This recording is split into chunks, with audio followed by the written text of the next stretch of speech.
Bryan Holloway, and I represent Stokes and Rockingham counties in the North Carolina House of Representatives. 10 years ago, I was a teacher in a classroom a lot like this.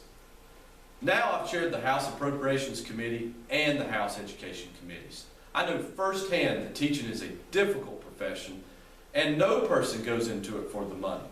Our teachers enter the profession to have a positive and lasting impact on the lives of young people and to develop the next generation of knowledgeable and informed citizens. Education gets politicized in every election, and this year is no exception. However, the distance between fact and fiction has never been greater. The full story has not been told. I have been a teacher. I taught under a system run by Democrats when we were underpaid and overregulated. I understand education, and I know what it's like to be a teacher. It's unfortunate that Speaker Tom Tillis has been butchered by the left, stating that he and the Republican General Assembly cut $500 million from education while on some mission to destroy our public schools. What Senator Kay Hagan and the Democrats fail to acknowledge is their own party's mistakes when they held a majority in the state legislature. They failed to say that their party overspent, overtaxed, and overregulated North Carolina to over a $3 billion shortfall in state funds, nearly bankrupting the state before the voters chose a new direction in 2010. In addition to the inherited budget given to us in 2010, the left seems to forget that they furloughed teachers, froze teacher pay, and began cutting the public schools as the economy and unemployment spiraled out of control. Does this mean that the Republican performance on education has been flawless? Certainly not. We've made some mistakes because the political process is never perfect.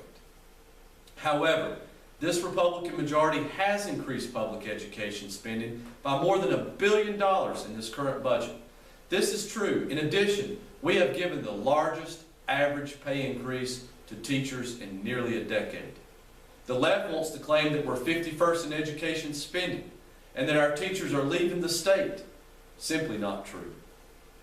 We spend 60% of our state budget on education, 25% of our budget on health and human services, with Medicaid making up the majority of that percentage. This only leaves 15% of state funds to pay for transportation and public safety.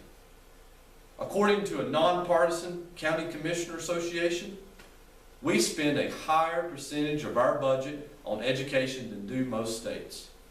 According to them, we're number 8 in state funding for education.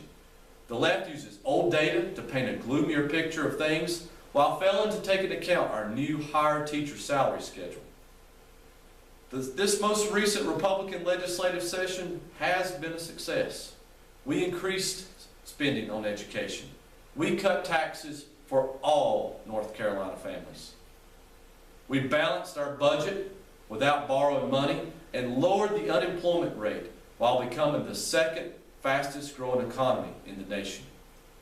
Our opponents ruled for 140 years, but now let's look ahead and continue to fund public education to make teacher salaries competitive, create a positive business climate that brings in new jobs, and build the kind of North Carolina that we all can be proud to call home. I'm Bryan Holloway, and I approve this message.